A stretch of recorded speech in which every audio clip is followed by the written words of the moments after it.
Balimao Anyakuma, billet lundi 20 juin 2022. Aïwa, vraiment, nouvelle Tchamambé bi. Yaninga dola. An balma munun sara bankas. No mokti marai. Ambe doau ke chouni alakou daronya. Vraiment, digiri ambera mun kera bankas. An balma munun fakara. Injustement. Ambe doau ke alakou bela jelen daronya. Nere fanaye mbenge perdi. Ale fana kunye tentigi de. Ne yɛrɛ bɛnkɛ ko ye tentigi de. O fana fatura. O da to nye tile fila in kɛ ma se ka video kɛ. Mɔgɔ caman ye ɲininka. Parce que vraiment mɔgɔ min kun don mɔgɔ ɲɛnama kun don quoi. Donc bi n tɛna don détail caman na. Mais mɔgɔ banna. A kɛra ne ka mɔgɔ, a kɛra mɔgɔ. Ala ka bɛɛ lajɛlen da yɔrɔ ɲa. Donc an bɔra k'o ɲɛfɔ bɛɛ lajɛlen ɲɛna maliyɛnw. Mun kɛra Mopti vraiment a géré an bɛɛ lajɛlen kan. Mais an ye information sɔrɔ sa ko Mali sɔrɔsiw taara sur place. Mali armée k'u bɛɛ lajɛlen taara bankas sisan nɔ.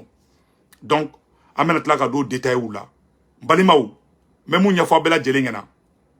Adamaden n'i ka don banna fura foyi t'a la. Ne yɛrɛ n bɛnkɛ perdi. Tentigi de don a ma sa k'u ye kisɛ cɛ la dɛ.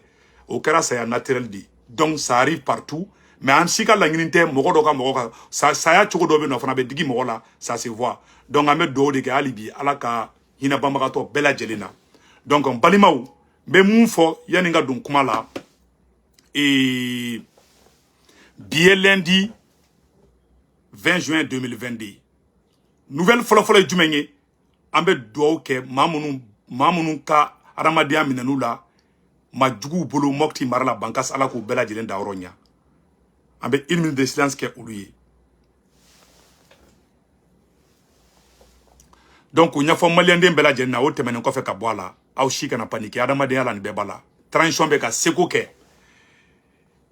Donc transition bɛ ka seko kɛ. Nin bɛ kɛ hali Amérique, nin bɛ kɛ diɲɛ fan bɛɛ. Charlie Hebdo taara Paris millier la ka taa tiɲɛniw kɛ o kɛra bɛɛ ɲɛna.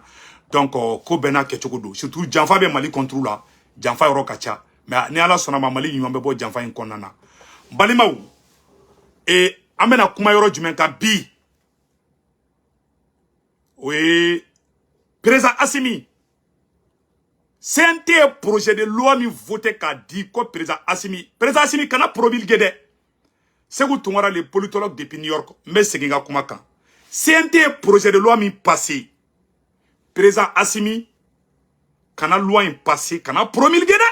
Ni y'a promulguer i bɛna mouvement wɛrɛ wuli transition contre la i ma sigi ni mun ye. Aw ko ka di ne ye. Ni kuranɛ bɛ ni n'a ka sɔrɔ mɔgɔw kun ma kangari da ne kun bɛ n bolo de da kuranɛ kan. Wala sɔrɔsiw aw ko ka di ne ye. Ne ka laɲini tɛ ko k'aw fara fana. Mais tiɲɛ man ka gogo dɛ. Baro ne ye kuma caman fɔ a kɛra aw caman kɔnɔ ko peut-être Segu Tunkara bɛ fɛ ka don sɔrɔsiw ni ɲɔgɔn cɛ. O tɛ ne ka laɲini ye dɛ. Ala ɲɛ bɛ bɛn ka nin kɛ la. N bɛna révélation dɔ fana kɛ bi yanni n ka don o la. Segu mɔgɔkɔrɔbaw n'u kumana téléphone a tɛ tɛmɛ hali 10 minutes kan. Ni Segukaw kumana. Segukaw ka video fana n y'a ye. Awa Segukaw b'u jo de fana kan.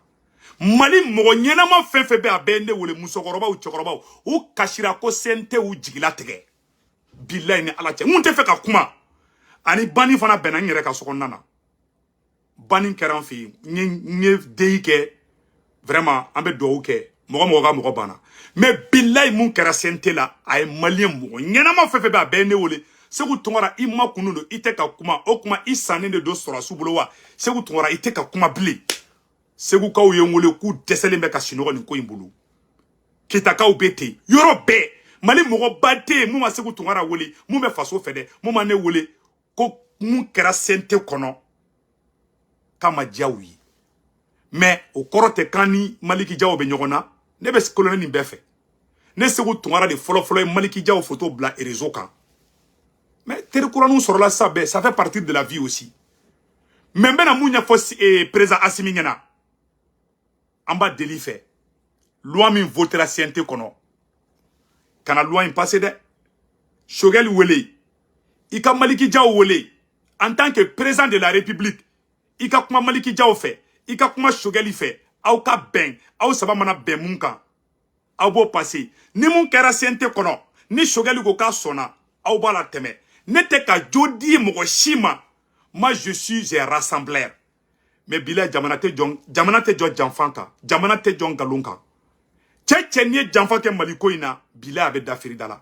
ne te fait janfa ka do Assimi e ka CV là ni un projet de loi passé malien bébé avec malien bébé bayi me ka tien de fina nous il nege ka projet passé wallahi malien chama be sraïna me ka tien de fo mogo transition soutien chama de bébé ou diminuer bébé ay vidéo mon na ja 80% be diminuer dobi mais ne se ko tungara ta fo karsa jobala nta fo sente jodo nta fo shogeli jodo mais mena seguka ko chikan fo seguka ko ka chi fo président Assimi ngena ko ala kana Assimi chi ko Maliki Diaw ye loi mun passé kaka a promulgué kona ya promulgué ou ye dangaw beddu danga be kokola ne be sra ne mona mogo badu de kono ne be dale me ala la ne dale do akira la billahi cheche ni janfa ke ala ta toida parce que iba don mogo be janfa ke a bloka ala be mundo ala ta don a klo gerelendo a nya chilendo o mogo chama ne be sente kono anga na nyogo nege janfa chi ka sente kono de mais yani nga tanya fe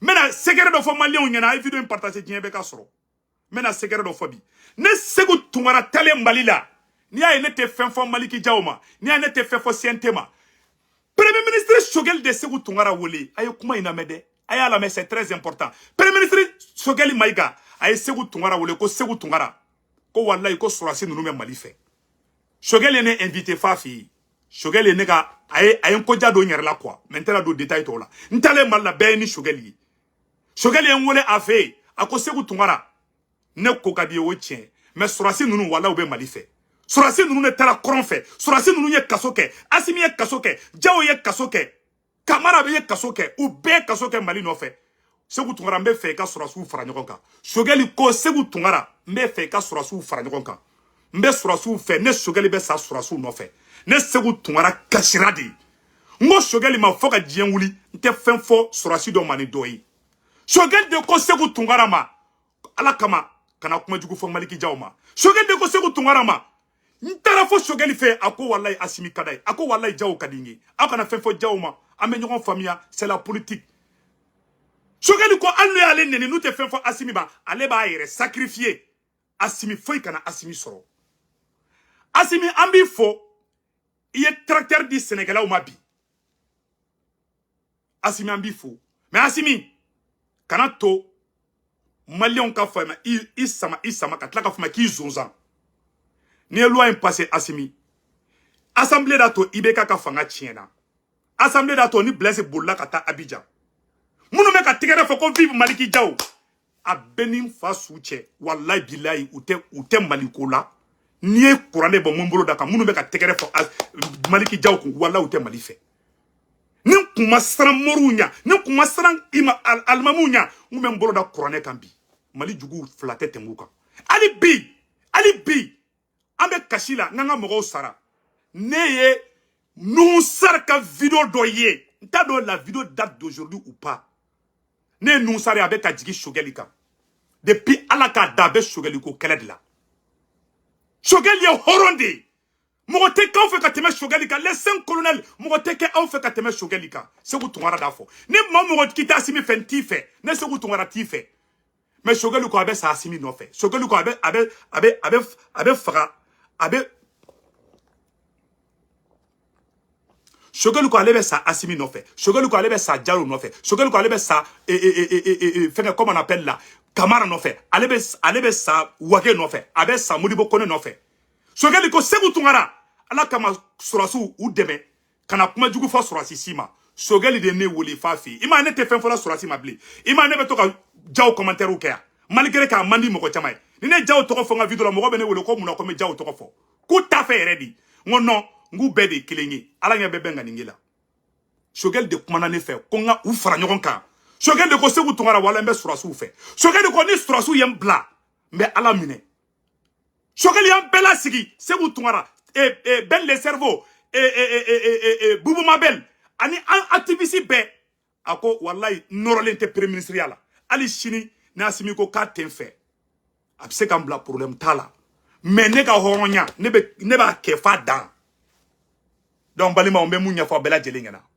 hen ngana ara madim bla ki rekele hen ne be ka do bla ku rekele segu ka kuma na de mena segu ka kuma kan kala Shogel mun fone ngena ne o de fo bela jelingena Shogel ko segu tungara kana kuma jugu fo Maliki Diaw ma kana fen fo kolonel kelema Shogel da fo ngena ntale malla awamba fo malien be kala me mba fo fana Muktarawan ye surasu janfa bandaw ye surasu janfa fo ka diɲɛ wuli sokɛli tu janfa hadamaden bɛ baara kɛ ni mɔgɔ min t'i janfa o kuma la mun de bɛ anw nɔfɛ au juste on veut quoi au juste an ka tiɲɛ fɔ jamana ka jɔ sa maliyɛnw ne bɛ n ta fɔ je le parle entre Dieu et moi ne tɛ mɔgɔ nɔfɛ ko natala ko dɛ mais ne bɛ kuma ni ala cɛmancɛ de la segukaw fana ye mun fɔ n bɛna segukaw kumakan kala aw nɛ an bɛ jɛ ka ko mɛn da ye mɛn tigila de segukaw dimina u ye kuma mun fɔ segukaw ka kuma aw nɛ an ka lamɛn jamanaden bɛɛ lajɛlen b'i kɔfilɛ a y'a hakɛ to n'o ye tubabu ye o kumana ka yirimaliya bɛɛ lajɛlen fɛ a ye wuli a ka jɔ kɛlɛ ma ban u b'a fɛ ka an ka kɛlɛ ta k'a bayɛlɛma ka jamana ta k'a di faransi ma ka jamana ta k'a di jamanaden juguw ma an ma jɛn n'a ye k'a fɔ kolonɛli Asimi Goyita ye u ye nin baara min kɛ ka n'i bolonɔ bila a la dɛ n'i y'i bolonɔ bila a la n ye jamanaden janfa jamanaden bɛɛ lajɛlen b'i ko kolonɛli Asimi Goyita k'i soutenir i ka faso jɔ la i ka faso kanu na o mana CNT mɔgɔw ye nin baara min kɛ an ma jɛn n'a ye an ti jɛn n'a ye an ti sɔn an b'o refondation de jamana b'i refondi de hali ni embargo ma wuli sani a ka fɔ k'a bɛ tugu CEDEAO nɔfɛ ka kow girin-girin ka taa ni CEDEAO ma ko pour que embargo ma wuli balima kuma filaw ɲɛkɔrɔ segukaw ye ne wele bi dɛ o y'a don da de dɛ n'i ye Mali da ka président Asimi da ne bɛ Mali ta ka Asimi to yen ne bɛ Mali fɛ ka tɛmɛ Asimi kan ne bɛ Mali fɛ ka tɛmɛ premier ministre Choguel kan ne bɛ Mali fɛ ka tɛmɛ Maliki Jaw kan Mali ye ne kanu de ne depuis ne tɛ Choguel dɔn ne bɛ Mali ko kɛlɛ la depuis ne tɛ Asimi dɔn n bɛ Mali ko kɛlɛ la je parle entre Dieu et moi jamana in kɔnɔ ni e de ko k'i tilelen don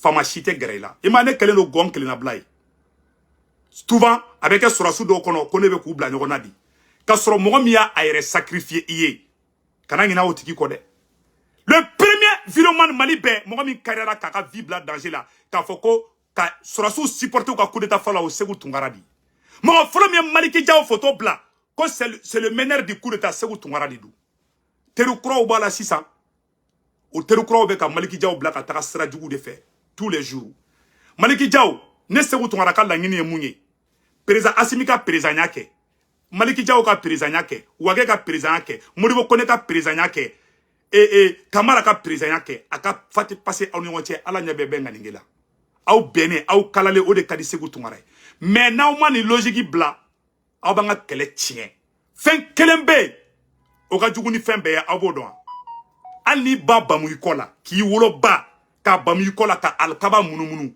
i ba ka duwawu b'i fɛ i fa ka duwawu b'i fɛ fɛn kelen bɛ se ka barika fɛn kelen bɛ se k'i ba ka duwawu ani fa ka duwawu ka kari fila ye o ye hakɛ ni janfa di hali ni duwawu b'i bolo i fa ni ba ta en charge ni adamadenw janfa o hakɛ ta to i da o de ye faraw na bin ala kana u ta ko ye mɔgɔ bɔra Afriki minnu ka farin ka tɛmɛ Asimi kan mɔgɔ bɔra Mali kɔnɔ Modibo Keyita o ye mun kɛ Asimi ma kɛ bila an bɛ ka tiɲɛ de fɔ aw bɛɛ ko ka di ne ye mais mun ye Modibo Keyita bi Modibo Keyita ka miliciens kun bɛ taga mɔgɔw torturer de fama kɛrɛfɛ fama man jugu fama kɛrɛfɛla de ka jugu ne b'aw sɛn kolonɛ ne b'aw bɛɛ fɛ mais ne tɛ tugu aw kɔ nkalon kan n'a bɛ gêner ni aw ka relation kan ni ne ka di ala ye hali ne man di kolonɛli kelen ye ne Segu Tunkara ka di ala ye ne hakili sigilen ko ŋɔmirala mɔden awa ne tɛ n t'aw kɔ n bɛ Mali de kɔ awa n'a ye nin loi in passé président Asimi ni ye loi in ni y'a signé bilahi i bɛ Mali ci i bɛ opposition wɛrɛ wuli i yɛrɛ la awa ne t'aw suit loi in na parce que janfa de don qu'on se dise la vérité n t'a la bi n t'a la sini awa maliyɛnw a ye segukaw b'u jɔ de kan dɛ cɛ parce que n'i y'a ye président caman binna janfa de don président wulila diɲɛ kɔnɔ bilahi olu pisani bɛ ka tɛmɛ Asimi e kan i m'a ye farafin filɛ nin ye mun y'a to an ka ko caman bɛ sigi kɔ hali ni ala ye arijana dayɛlɛ ko farafin ka don ye dɔw b'a fɔ ko farafin kana don hali ni ala arijana dɛmɛ dayɛlɛ ko maliyɛn bɛɛ ka don arijana kɔnɔ Nuhu Sare bɛ taga Choguel ka gulokiba sama ko Choguel tɛ don arijana kɔnɔ Nuhu Sare aw ni ala cɛ Maliki Jaw Nuhu Sare bɛ se k'e kɛ mun de Mali kɔnɔ Nuhu Sare ma ka go bi a jeli ma ka go mɔgɔ si t'a fɛ est-ce que aw b'a dɔn ko c'est le peuple qui a le dernier mot foyi tɛ peuple t'a tɔgɔ fɛ cɛ n'i ye Mali janfa segukaw ye ne wele ko k'a fɔ président Asimi ɲɛna ko k'a fɔ les 5 colonels ɲɛna ko na ye janfa ke ka be bia dingé kono wallahi ni qur'an e ngolla ka fonyana di maka tien de fonyana munu me place ngi naw krefe ki munu ngumenege ne tatoe ne be kuma parce que ne ba o fedi et puis ne be ka o sauver di munu be ka tegere fo aw fe na be jugu saraka bo aya do luma a beninga jana tike ta beninga tungache na be jugu saraka bo colonelu munu be ka tegere fo aw kun assemblée kono olu ya o jugu di munu te mali fe munu te ala fo takira fe on de be ka aw ka video partager CNT kono bi mali de nyumo horon yere wolo munu be mali fe munu nya boka binke munu somogo sara M5 kelela olu be kashila bi munu nya amburuja munu ko vivi ibeka on de be tegere fo la bi on de sangoro talembe bi on de kuma ko be yele bi ou ka buruja ka odi sede awma o kelenge ay remarqué do ko joljole ñogon soro wakati bina ani sede awbe ñogona wakati bina ani sede awbe ñogona o wakati kala sente taraka sogali lebude ka ira francila sente a ira francile la ambika barake a ben ala che o de ira indirectement ibise ka kodo keka ibise ka kodo keka soro ibise ka infiltrer ka soro itado o ye mo kodele ni ka fo benyana hada ma de be infiltrer me itado. C'est la pire vérité. Choguel ne mérite pas ce qui lui est arrivé. Quand un ministre Flacon le boussiente kono, Maliki Diaw yanga ministre Doya, Dien Bekaye, France 24 kaye, RFI kaye, ne se retournera kashiradi. Mo lebu bila il a bantu tenya. Maliki Diaw ko fingena. Ne se rubi e Maliki Diaw a beni koroneche ne bi ka nyuma fe ka teme munu be ka tegere fo CNT kono. Ne be ni video kebi abeta fama ye se rube tante imaye bo ntaw sui ngalonka na kada oya akuna ke awfe me nimbe ala bolo sinon tara mallan tenanda do ko la ko chaman kerambe ko chaman kalama mais billahi ni klelen be toto janfala ça je le dis haut et moi awane ka srantable cheshie nte kuma ko nga ko dia mais Chogueli horon de don a ben ala na krache wallahi ala Chogueli horon di na Chogueli bla na Chogueli bla abe ka Chogueli torturé de Chogueli ben lebu Chogueli ben neni Chogueli ben la gosi Chogueli au fa flandi au jumen be fendo ka tuma Chogueli ka CNT kono a chekelente mume kara Chogueli mu fa nation zina ku be CNT kono ku bi se ka fo a chete parmi les politiciens on contacte bisu ma de munu be ka Chogueli la gosi bi o chetou la ko bi se kana Chogueli ka che ya kuma fondation zini kono a chete changa ke jamana fait ça ay jamana jume jole janfaka ay jamana jume jole janfaka suraso kadine ala nya be benga ningela a ben ala na krache mais ne commanda ouye parce que abe fait ne ka munge ne toke awante to ko ngalunka awana loi passé ne asime loi promulguée ça veut dire que tu as fait une déclaration de guerre contre le peuple malien na marchera ni tungara de ororo ka fo ko nyama de tato fle men kalenga halala yala ni ya ke na kera here ima ka fo ko tunya mo di iba don bi ni ne halala ube nete halala men kalenga halala ka asimi ni loi passé ka taka janfa srafe na nyana okoro ko ne te halala okoro ko ne te halala ne te tungara de halala ne ni mo mu be kuma mo ko bawdi du se ko kan nte mo ko gansanunge o ye kuma chama fo maintenant nda do la kitaka o ye kuma chama fo nte nda do la ay sabali. Il y a Vladimir Poutine na puissance bala. Il est reconnaissant. Poutine na ministre de Boraka Jifou neni. Poutine Boraka yafa deli djembe. Mais ni Choguel de Kundo. Jeliman Goyambe Chogueli ka te faraonaka. Jeliman Goyambe Chogueli ka a ben alache ate ali iyad agalika. Iyad agali makarika teme Chogueli ka. Sente kono. Maliko teo. Sente politicien munute malife. Ngol de kaleme ka sente fa. Ah, quand on est mal là, quand on est manque moi, non, aya djedi 600. Moi, je vais parler. Ne be kuma ala be mun fo ne bodi fo. Ne te kuma ko nga ko jawi. Awante tuwa ko galonka. Munu nata ba ko be tuwa ko ka. Bon taw ko galonka bi, ni en galon de ni en janfa de awantala. Point final. Na karaouye ay li rougi tiga on ndo tanga ke jega jala ni baji. Mais ça, c'est la trahison pure et simple. Ah, beba kalamade. Ah, beba kalamade. Maintenant, do détail do la. Mais sabali. Ah, beba kalamade. Ah, beba kalamade. Do ma kunebe. Ah, beba kalama. Mais à t'es passé. C'est le peuple qui sait lutter pour ça. Et c'est le peuple qui a le dernier mot. Ne moya bloqué faraouye. Ne se vous tombera dans faraouye. Ne se vous tombera comme un lebu mali kono. Parce que n'tara kata aou de deme. Ala te somao. Ne mata bon mal la comme ta bon fala comme ta bon bala ne tara comme ta audi deme mais ne kumena libui ala de ne bo ani peuple be dan horola che haramaden kana ngina sababu ko oda to farafin chaman be ibe chama yelele ibe tla ku jigile do rete ndoro de du. Parce que quand on a le pouvoir, on pense qu'on est Dieu. Quand on a le pouvoir, on pense qu'on peut tout faire. Mais on ne peut pas tout faire. Dieu est plus fort que vous, que nous tous. Bilay talay. Dieu est plus fort que nous tous. Aya mon kera banka sibi. Ne beni fo yana mate jawo. Ne ka kuma a benala che mami clean ne ka kuma be jawo. Mais mami dibulu geni kadai, o ne tse ka ko jawo fo ka dien wi. Ne se ko fe fo maliko la ala baraka do abela. Ne se ko tungara bora ka Doumbia toko fo. Ngo Doumbia be fe ka tani français ka bazi. Doumbia bora ka ne jabi. Son excellent le président guinéen Mamadou Doumbia a bora ne se ko tungara jabi. Ni danga de ala te baraka do kumakana. Ni galon tikela nambara to ala te baraka do la. Ne se ko tungara be kan ke ko wera de la. Ya Rabbi yama ala kana nyane bulu.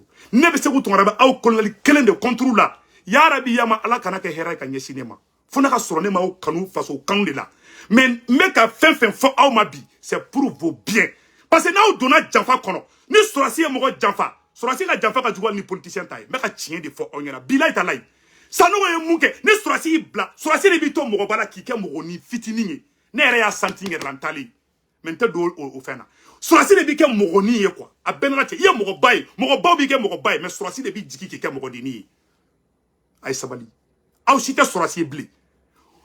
Président Simi était sorcier blé.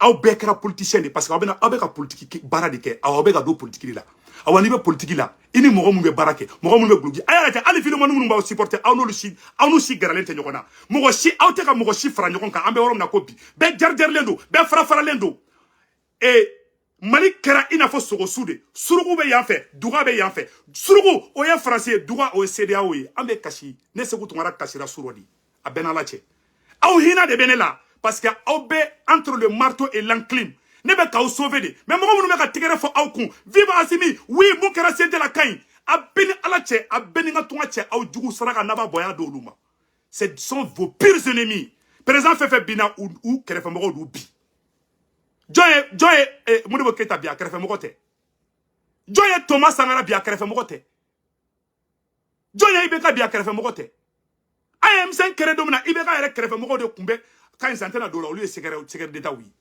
c'est pour vous dire que ne ba mu fana ne ta kuma ka douter singa on nyon de ne ba do 5 colonel foi ta on nyon foi te au 5 colonel nyon ne se go be ala de délai ala kana o colonel ou fara mais bila o be sraninka ay chogoroba lebu ay lebu fo de kasira quoi tiens ay toro quoi iba la kale ka machimi mais te ni genya bara jumen ka che ka yini da cheka mais chebe bara la chebe ka jamana jobe ka neni dongo don ka ujimi de folo ya damina trophée bureau ma siente kelengono et les mêmes choses continuent et ça ne se percesse pas et che ibe dugo fembe la ti dugo ala la kuyi ibe dugo fembe la bila ti dugo ala la ay sabali de me ka tien de fo nyana bi bila ya sabali mo mo me ka commentaire ou kebi mo mo me ka vidéo partager bi a be français mo di o de besiga oula c'est la pure et simple vérité. Ne se ko ka problème na muso ko ba tara kan en ono ka be fini boyer la ko ka transition danga ne go nga kana ke. Mente do bela. Ni mo ba ere frayer. Il faut jamais l'humilier. Tchamo ko tchama humilier la ka fanga yin kono.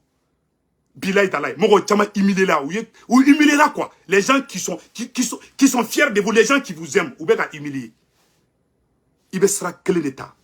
Soit ça marche ou ça cache. Mais bilay talay.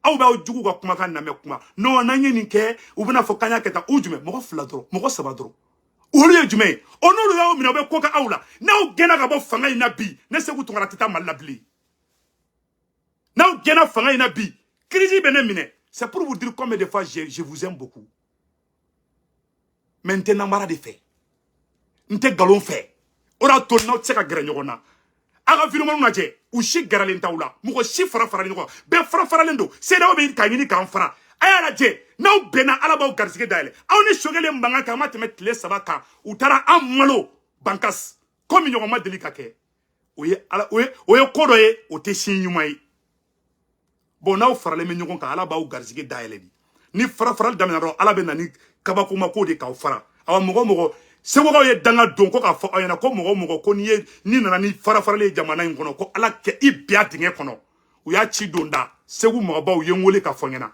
awan fana fle ka ci fo ayana segu mogo ba ko srana o ko u sranen do ko janfa de be ne fana bu ko de ne be seguka ko pio seguka ha ba oro segu tungora be billahi seguka ye ci de fo mogo ba te mali kono mogo nyana ma te mali kono mo man segu tungora wele ka kuma ni ate sabali te sa ate sabali mogo ye fin daminela mogo ye wula ka mo munyu de bon aérien qui ne connaissent rien au début ka sangorota au krefe bi amaki be ka système ya ambe be ka système de condamna o vilomani activiste ni tukura surasu konna belan turuturu de do no sogali galon ka boy no ye sogali tchun o betla ka tchune fanayi na ma ke aka fuma ko nyama den tato fle na nyanu bula ka shibon teke kono awa ne ka vérité de folie fla nyana bi aw ma baranyuman keni sente kono aya bet gila tege ne ka sogali tade ne ka ira makorona malien africain panafricain be ka sogali commentaire ke wakati na sente be ka sogali la gauche ka ira ko français sogali n'est rien ka ira français la ko sogali te foyer hani ala ye arjana daile ko malien be ka do kono nu sar be ti jo arjana dala ko sogali te do jugoya bolo foka nous ça qu'on branche le jugoya bolo foka ke tchorobani ça c'est trop méchant un vieux il fa flan avec un ref faka jamana yi avec un tchoroba le boudongo do avec un dénigrer dongo do faut été bola mais fente fois simima fente fois toma aw be jekulu la aw sura sidama be ñogon protéger mais le premier ministre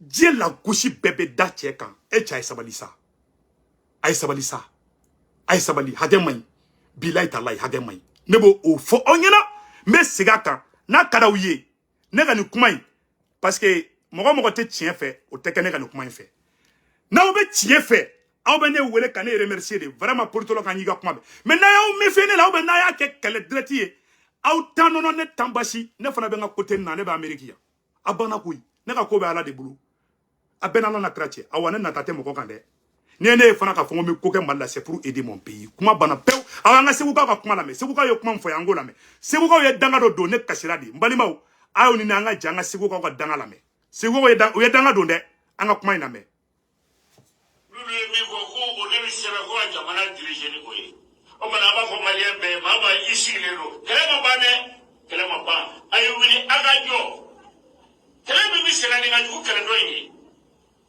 basaniye jamana de peramiga kanu yele ba klese ku jefe madama no fe ye sharia kala chuo ye sharia mi kala ama yini fe ikana na a sharia sira ga voilà ayo la jere ay nyoro fana metkuni o bana ka yini ma ye bele jele fe ay wini agajo kele mo ba o ba fe ka ama kele taga bayira ba ka jamana taga di francima ka jamana taga di jamana di njuma ama janare ka fo prenel asimi ko jaye ku yeni fara minge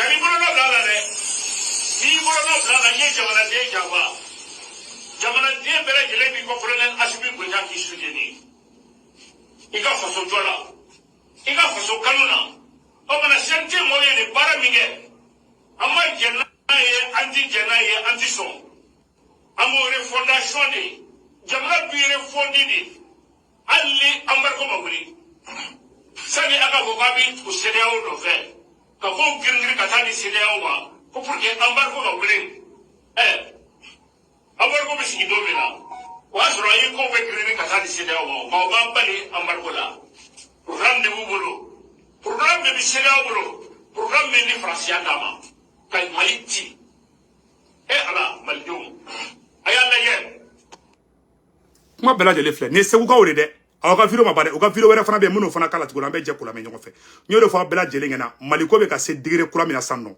en tant sigi blé kanga jamana ka taka sira do fe amwa jeni sira mi anga nyoro fana me asuka lu gale na ni aya jere ka mo bo ko ka hakila la ko bi jamana jamba ala bi sanfe wallahi maliyendo masire ala ta ke fuire ni ma mi ngoy bi kre jamba ala ki jamba ni ma mi bi mali jamba ala ki jamba ni maa min ko mali ka taa ɲɛ k'e ti hami n'o ye a m'a ɲini ala fɛ ala k'a mɔgɔ bɔ o tigi la o tigi kɛ maa labilalen ye an ka jamana ala k'a barika ala k'a ka jamana kɔlɔsuma ala ka jamanadenw bɛɛ u ka don da kelen fɛ ka bɔ da kelen fɛ sente mɔgɔw y'a malo u y'a kuma suli diɲɛ bɛɛ ko mali ma ko sama sisan olu de bɛna to a bɛna fɔ a ma ko sonsa an ɲɛ b'a la hali maa minnu kun ye u bɛ sɛnɛ samara ye olu bɛ taa fɔ yɔrɔ sɔrɔ la sente kɔnɔ mali ala i bɛ ka namiw olu bɛ taa fɔ yɔrɔ sɔrɔ la sente kɔnɔ an b'an ka kɛlɛ la waati minnu na minnu ko ko ayi ko an ye fasoden jugu ye ko M5 ye fasoden jugu ye ko IBK de ye fasoden halala ye sisan olu bɛ nana olu bɛ taa fɔ yɔrɔ sɔrɔ la CNT kɔnɔna na o kumana a kɛra cogo di jamana kɛra cogo di a ye sabali a ka jamana in kɔlɔsibannen to a y'a kɛ ala ni ala kɛra kosɔn a ka jamana in kɔlɔsibannen to a ye bɔ zie la agenda caché minnu b'a bolo an b'a kalama o kumana jamana in tigɛ maa si sago ye ni ala sɔnna ma jamana in maa min tɔɲɔnnen don jamana in kɔnɔ o de ka ca kosɛbɛ maa tɔɲɔnnen ka dugawu ala t'o fili dɛ o kumana jamana jugu jamana janfanba a y'a ɲini ala fɛ ala k'o juguya ala k'o janfa ala ka jamana jɔ. kuma filɛ dɛ danga donna dɛ segukaw ye danga don segukaw ye ne wele ko danga donna ne tun tɛ fɛ danga ka aw minɛ surasiw parce que i b'a dɔn ni mɔgɔ bɛ janfa kɔnɔ i yɛrɛ t'a dɔn quoi tu es trop sûr de toi même ne ko i bɛ ka ɲininka k'a bɛ minɛ a tɛ da la i bɛ ka popularité min sɔrɔ aw si ma sɔrɔ mais i bɛ ka binɛ mun na parce que a ye janfa de kɛ aw b'o sira de kan n bɛ ka tiɲɛ de fɔ aw ɲɛna bilahi talahi c'est des erreurs ne b'a fɔ aw ɲɛna parce que a wagati kɔnɔ ne y'a essayé n ko n bɛ accès sɔrɔ n'aw ye ma se quoi pour savoir ce qui se passe mais ne yɛrɛ mɔgɔba fɛn fɛn ye ko mali mɔgɔ ɲɛnama an y'a mɛn bi fana ko président Assimi ye tracteur di fantanw ma o diyara n ye bi o diyara n ye sini donc an bɛ président Assimi fo o yɔrɔ la donc an b'a a yɔrɔ fɔ yan'an ka bɔ vidéo la an bɛ bi date fɔ bi ye lundi 20 juin 2022 ko président Assimi taara tracteur de di sɛnɛkɛlaw ma a diyara n ye an bɛ i fo président Assimi an ma ɲini maliyɛn bɛɛ fana fɛ surasiw bɛ k'u seko kɛ mais jamana tɛ jɔ f'an ka tiɲɛ fɔ ɲɔgɔn na président Assimi ye baara min k'a ɲɛna dɛ an ɲini premier ministre Sogɛli ni Maliki Jawo an y'o ye ɲɔgɔn fɛ bi a diyara an bɛɛ lajɛlen ye a ye to nin cogoya na vraiment an ka laɲini o de an ka laɲini tɛ aw ka séparer koyi mais an b'a deli aw fɛ a y'a kɛ ala kama a bɛ sira min kan a ka caman fara o kan a kana na furugu wɛrɛ bɔ yanni n ka bɔ kuma la président Assimi loi min fɛnna CNT la ka na loi in passé dɛ a y'aw sigi a ka kuma n'a ye loi in passé parce que jaa de don n'i ma loi passé u y'i bila dilemme dɔ de kɔnɔ ne ye loi passé o kɔrɔ k'a fɔ k'i tɛ gouvernement fɛ k'i bɛ CNT de fɛ n'i banna loi fana passé o kɔrɔ k'i tɛ CNT fɛ k'i bɛ gouvernement de fɛ pour que o solution ye mun ye i bɛ Sogɛli wele ka colonel général Maliki Jawo wele aw bɛ sigi a bɛ kuma a bɛ fɔ ka bɛn kɛ ne t'a fɔ n ko karisa jo b'a la karisa jo t'a la mais ne bɛ mun kɛ nin dɔn ka taga muso dɔgɔya CNT kɔnɔ CNT in kɛra mɔgɔ la maloya yɔrɔ di bila a ma ɲa an ko tiɲɛ fɔ ɲɔgɔn na ka taga an ka ministre kunturu Ibrahim Ikasa Mayiga k'o la maloya fo ne kasira a bɛɛ la cɛ ne ka ne tɛ se ka ne tɛ mɔgɔ min mɔgɔ la maloya ne tɛ se ka ne bɛ ba ye quoi ka mɔgɔ la maloya aw bɛɛ ye responsable devant les caméras du monde ka ɲɔgɔn na maloya fo dɔw bɛ tigɛ fɔ non c'est la démocratie a dugujɛ sabanan mun kɛra an ka dugu ma ciya cɛ ye sabali sa jamana si tɛ jɔn nkalon kan awa o logique ne t'aw supporter o logique kan ne kɛ nin b'aw kɔ bi n b'aw kɔ sini segukaw ye ci mun fɔ ko walayi ka digir'u la a ye Ibrahim Ikasa Mayiga dɔgɔyali mun kɛ a ye réconciliation kɛ Maliki Jawo Ibrahim Ikasa wele i ka wele a ka ɲɔgɔn faamuya wala ye mun kɛ a ma ɲa mɔgɔ t'i cɛ ɲɔgɔn na maloya tan c'est pas bon c'est trop mal vu a bɛɛ ni ala cɛ juguw de bɛ yɛlɛ la bi ça fait combien de jours juguw bɛ ka yɛlɛ Maliko la bi juguw yɛlɛla parce que CNT y'an bila ni problème kɔnɔna na a y'a remarqué wagati min na an b'a la ko k'an ka mandat renouvelé avec la MINUSMA o wagati kelen kɔnɔna na an ka dugu bɛ ka attaqué o wagati kelen kɔnɔna na CNT mɔgɔ fana bɛ ka jahanama tasuma da an ka ministre kun k'an ka gouvernement lebu an ka sabali sa o bɛɛ ka farasi sago de kɛ mais ala k'an kisi o ma an ka mun ŋani fɔ ala ka hakili ɲuman di aw bɛɛ lajɛlen ma ala k'aw bɛɛ an ka laɲini aw bɛɛ ne mais bɛn tɛ kɛ nkalon kan awa n tɛ nkalon ko la bi n t'a la sini awa salamu aleykum